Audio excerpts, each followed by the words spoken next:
Patient Delta, lebenslange Freiheitsstrafe wegen 5-fachen Mord.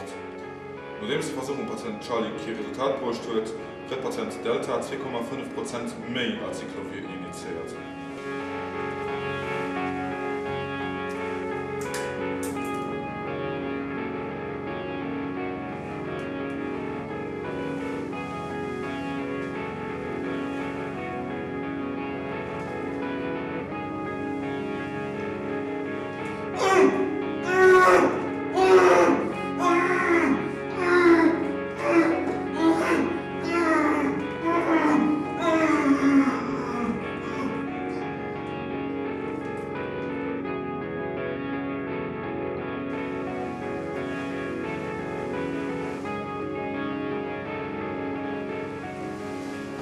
Ich bin ausgerückt, der Patient hat nicht überlebt.